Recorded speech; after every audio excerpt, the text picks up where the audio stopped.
Another one of my favourite acronyms is HOPE. And if you read my business card, I've got 3 little titles under my name, and the first one is Hope Masseuse. And I'm also a wordsmith and a speaker. But Hope Masseuse, massaging hope, is one of the most important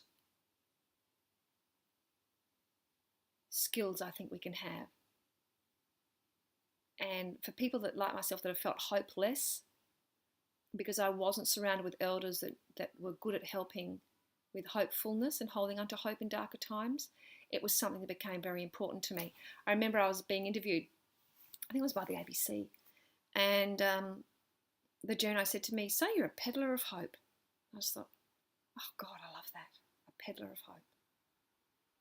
A merchant of love. I just loved it. But the acronym H.O.P.E, you may have heard it. I love it. And because people sort of say hope, it's kind of I don't know, sometimes that people feel like it's a bit of a wishy-washy word, having hope. Wasn't that a bit bloody naive? And hope in what? And how do you hope? And what is hope anyway? And this acronym really, for me, spells out exactly what it is. H-O-P-E, hold on, pain ends. And when we're in pain, whether it's birthing a child or going through a breakup or grieving a death or trying to not drink and drug just one day at a time,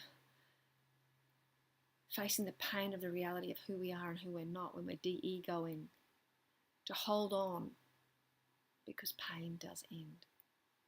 And I'm a person that's been a suicidal teen who wanted to OD at, who did actually try and OD at 16 and then felt suicidal again at 33. And, you've probably heard it said that, suicide is a very permanent solution to temporary feelings of hopelessness. And everybody hurts. The REM song, everybody hurts sometimes. And when we're feeling hopeless, we need somebody to light a candle, to show us a little bit of hope, to be hopeful.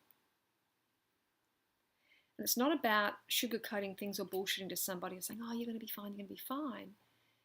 For me, the people that have helped me the most have been my therapists, which are my paid elders, and people like Beautiful Barb, and people like Wordsworth that write amazing words, and poets, Shakespeare in the 15th century was writing about suicide and death and the dramas of life. And when people don't bullshit and they stand with you, not on higher ground, that I'm better than you, and if you were just like me, you'd be fine, but I've been where you are, and there is a way out. And I can't do it for you, but I'll certainly hold the lamp of light and love whilst you get up off the floor and learn how to do it for yourself. Pain does end. And we've got to often learn how to not be fearful of the painful times in life, because they necessitate growth. I always use the analogy of birthing a child. It's painful. Adolescence is painful. Midlife and menopause is painful. Growth is rarely all tickety-boo. It's awkward. Because none of us don't like not knowing. But that's the real adventure of life, not knowing, just doing it a day at a time and showing up to be and do the best you can. So the word hope, to be hopeful or hopeless. And there are times when human beings get too much for me, and I need to find hope in the solace of nature.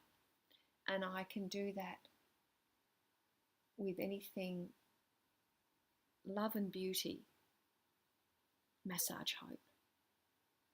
So even if it's just looking at a photo of my beautiful boys that I love, or a photo of a beautiful sunset, or going outside and watering my plants, or just looking at a beautiful cushion. If I'm, just focusing on something that's beautiful. Because what is beautiful to us is what we love. And where there are love and beauty, hope will grow. So, hold on, pain ends. something that we can hold on to love and beauty and let go of fear and get to the other side.